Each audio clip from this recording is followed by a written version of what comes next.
Break के बाद खुश आमदीद। प्रोग्राम को आगे बढ़ाते हैं। अब हम बात करते हैं Pakistan Democratic Movement, Pakistan Peoples Party के लिए, क्योंकि founder chairman Pakistan Peoples Party Bilawal Bhutto साहब की क़यादत में ये इत्तेहाद बना और वक्तन ब वक्तन इस इत्तेहाद ने पूरे ही पाकिस्तान में जलसे किए, हुकूमत को टफ टाइम दिया। कोविड में भी ये जलसे चलते रहे, बड़ा अच्छा कोलेशन चल रहा था। अचानक क्या हुआ और कुछ मतलब हलकों से ये आवाज़ आने लगी, कुछ हमारे ज़राओं ने हमें बताया कि पाकिस्तान पीपल्स पार्टी इस इत्तेहाद का हिस्सा आगे फ्यूचर में शायद ना रहे।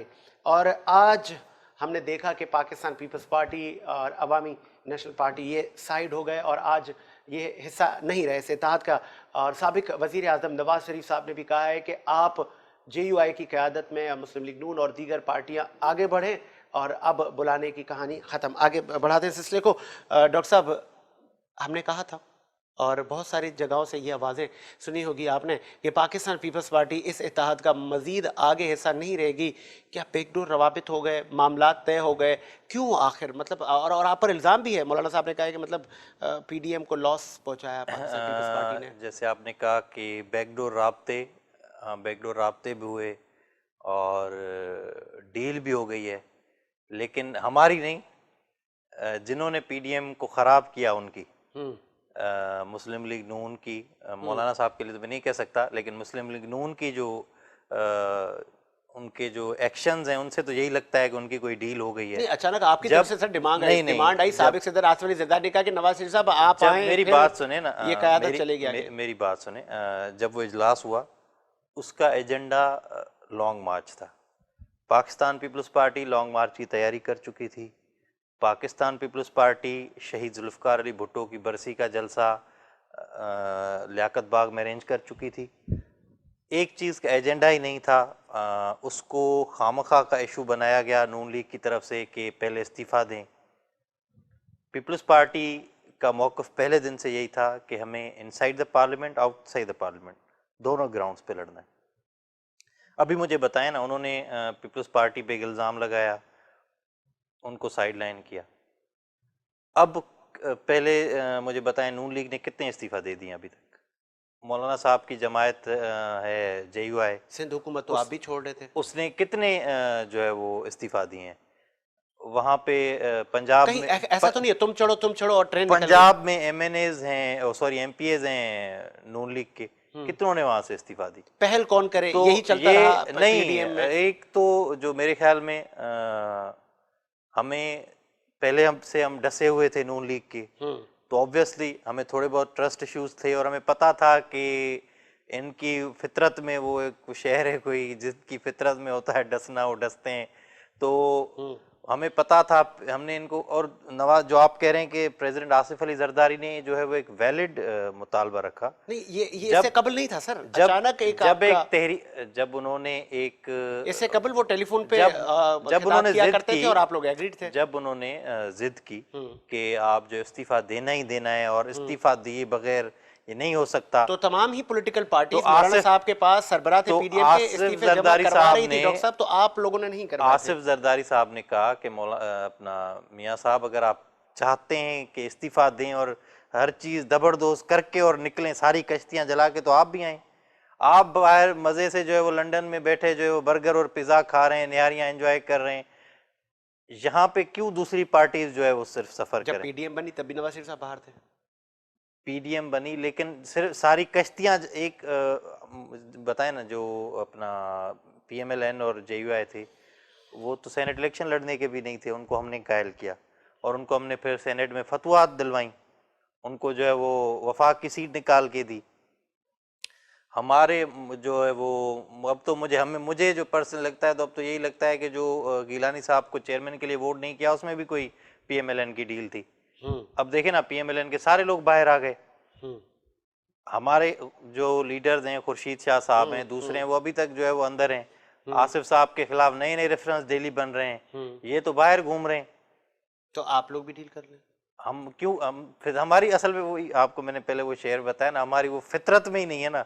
हम अगर डील करनी होती तो शहीद जुल्फ़िकार अली भुट्टो डील करते और अपनी जान ना देते। डील करनी होती तो शहीद मोहतरमा बेनज़ीर भुट्टो डील करती और अपनी जान ना देती। डील करनी होती तो आसिफ जरदारी साहब 11 साल जेल ना काटते। डील करनी होती तो अभी जो अजियतें हम भुगत रहे, आसिफ साहब अदी फरयाल टालपुर जेल से होके आए, वो डील करते और ना जाते जेल। तो पीपल्स पार्टी ना किसी डील का हिस्सा है। इस वक्त आज की पाकिस्तान पीपल्स पार्टी एएनपी के साथ बैठ गई है, तो आपको लग रहा है कि ये दो पॉलिटिकल पार्टियां क्या ये सॉफ्ट कॉर्नर नहीं दे रहे आप पीटीआई को? मैं आपको एक बात बता रहा हूँ, हमेशा से पीपल्स पार्टी और एएनपी हम्म ही लेफ्टिस्ट पार्टीज रही हैं हम्म और एंटी 10 से स्टेब्लिशमेंट 11 जमाती इत्तेहाद था। एंटी स्टेब्लिश में पाकिस्तान की अगर आप तारीख को, ठीक है, ये तो चले एक टांगा मांगा पार्टी, शहादतें दोनों पार्टी से। टांगा मांगा पार्टी एक पीटीआई आ गई है जो इस जो है वो दौरे हुकूमत के बाद नजर नहीं आएगी। जो रियल पॉलिटिकल पार्टीज हैं पाकिस्तान की, पीएमएलएन, पीपल्स पार्टी, एएनपी, इनमें आपने देखा है एंटी एस्टेब्लिशमेंट या प्रो डेमोक्रेट जो पार्टी होती हैं वो हमेशा पीपल्स पार्टी और एएनपी रहती हैं। जो नवाज लीग है या मौलाना साहब भी वक्तन फवक्तन रहे हैं डिक्टेटरों के साथ। मौलाना साहब ने भी मुशर्रफ को जो है वो वोट दिया था उसमें रेफरेंडम में। हमारे मौजूदा इमरान खान ने वो रेफरेंडम में वोट दिया था। पीएमएलएन जो जनरल गीलानी से शुरू हुए, जनरल ज़िया-उल हक और ये सारे इनके साथ ये भी रहे हैं। पीपल्स पार्टी और एएनपी तो हमेशा जो है वो विक्टिम रहे हैं। शहादतें पीपल्स पार्टी ने दी हैं, शहादतें एएनपी ने दी हैं। मुझे पता है इनमें से किसने जो है इन्होंने जो है वो नुकसान पहुंचाया। पीपल्स पार्टी और आसिफ जरदारी ने तो उनको कहा था मैंने सारी गेम सेट कर दी है, जो है वो नंबर गेम वफाक में भी अदम एतमाद लाते हैं, पंजाब में भी अदम एतमाद लाते हैं। वो तो उन दोनों कजन्स मरियम और हमजा का कोई आपस में नहीं बन रही थी। मरियम नहीं चाहती कि हमजा सीएम बने, तो उसमें हमारा क्या कसूर है? अगर वो मौका देते तो पीपल्स पार्टी अदम एतमाद लाती। मतलब आज आप जो दो इस वक्त पार्टी हुकूमत चल रही है, जो इस वक्त हुकूमत को जो भी अभी तक यानी जब तक ये चलेगी चलाने में नून लीग का किरदार है। बिलावल भुट्टो पाकिस्तान पीपल्स पार्टी के चेयरमैन वो कि ये कह रहे हैं कि हम इस हुकूमत के मैंडेट को तस्लीम नहीं करते या ये हुकूमत अवाम पर बोझ है, वो तो इस पहले दिन से हुकूमत जाएगी कैसे सर? ये सिर्फ बयानात ही है ना, आप तो उस इत्तेहाद का अब हिस्सा भी नहीं रहे।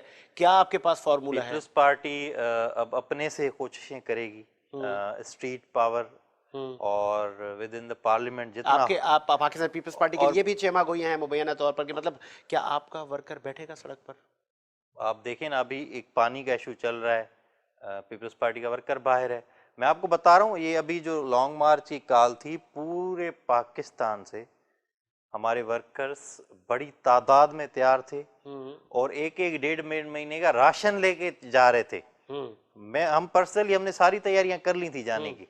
ये तो एक जो है वो रिफ्ट पड़ गई पीडीएम में और वो सारी जो है वो लॉन्ग मार्च और सारी चीजें कैंसिल हो गई। वरना पीपल्स पार्टी ने तो अपना पूरा होमवर्क कर लिया था इस तहरीक चलाने के लिए। पीपल्स पार्टी ने तो हमेशा तहरीक चलाई है, पीपल्स पार्टी ने हमेशा तहरीक में जो है वो आगे रही है।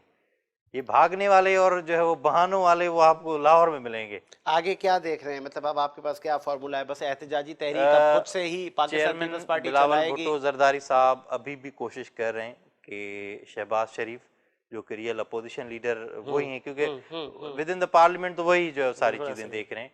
उनके साथ एक वो भी शहबाज शरीफ साहब ने एक डिनर भी होस्ट किया था, उसमें पीपल्स पार्टी का वफद किया था। तो पीपल्स पार्टी की यही कोशिश है कि विद इन द पार्लियामेंट एक टफ टाइम दिया जाए जो है वो पीटीआई गवर्नमेंट को। लेकिन अभी देखें कि नून लीग फिर क्या करती है, क्योंकि अभी डिपेंड करता है नून लीग पे, क्योंकि जो अभी ये सारी बहाने हैं सारी चीजें वो नून लीग ने की हैं। अगर नून लीग अपने मौकिफ पे सच्ची है, नून लीग अपने जो है वो मंच जो कह रही है कि आइडियोलॉजिकल बन गए वो रातों रात, तो उस आइडियोलॉजी पे जो आपने दी है कि भाई हम इस्तीफा देंगे और फिर सारी कश्तियां जलाएंगे, तहरीक चलाएंगे, दें इस्तीफा। अब किसने रोका है इनको? अब तो आपने पीपल्स पार्टी एएनपी को साइड कर दिया, आप देना इस्तीफा, क्यों नहीं दे रहे? ठीक है, बहुत अच्छी बात की डॉक्टर साहब ने कि मसाइल अभी भी बहुत हैं और मसाइल का इदराक है, और चाहे सूबाई या वफाकी हुकूमतें अपने तवज्जुह से काम करने में मगन हैं मजबूत मुस्तहकम पाकिस्तान के लिए हमा वक्त कोशिशें जारी हैं। मैं एक आखिरी सवाल पूछता चलूँगा, टाइम की भी कमी है। अच्छा डॉक्टर साहब, सिंध हुकूमत का कोई ऐसा अवामी पैकेज जो 2021 में आप बताएं हमारे देखने वालों को, हमारी आवाम को, कि इससे कबल हमने देखा मजदूर कार्ड भी आप लोगों ने अभी जो बजट है आप देखेंगे कि सिंध गवर्नमेंट का वाहिद बजट होगा जिसमें जो है वो नौकरी पेशा अफराद की और मजदूरों की तनख्वाहें बढ़ाई जाएंगी। और अभी से ही फैक्ट्स एंड फिगर आप लोगों की जानिब से और जारी हो गए हैं। जितनी भी जो है वो एम्प्लॉयमेंट्स हैं, जो सबसे इस वक्त मुल्क का सबसे बड़ा दो मसला बड़े है, मसले हैं, ऐसा ही है। महंगाई और जो है वो Unemployment। अनएम्प्लॉयमेंट। तो अनएम्प्लॉयमेंट को कवर करने के लिए सिंध गवर्नमेंट एक बड़े पैमाने पे नौकरियां देने जा रही है, जिसका तवसल चल रहा है अच्छा आहिस्ता। अच्छा, वो नौकरियां पैसे दे के तो नहीं दिलाई? नहीं नहीं, अल्हम्दुलिल्लाह पैसे दे के नहीं, और मेरिट पे दी जाएंगी। और असातिज़ा की भर्तियां की जा रही हैं, 23,000 असातिज़ा जो है वो भर्ती की जा रहे हैं पुलिस में, डिफरेंट जितने भी डिपार्टमेंट हैं गवर्नमेंट के, उनमें एक बड़े पैमाने पे जो है वो लोगों को एम्प्लॉयमेंट दी जाएगी, मेरिट होगी। चले इंशाल्लाह। इसी उम्मीद के साथ कि मेरा मुल्क शादो आबाद रहे, साजिद हुसैन को इजाज़त दीजिए। मुलाकात होगी नए प्रोग्राम के साथ। अल्लाह हाफ़िज़।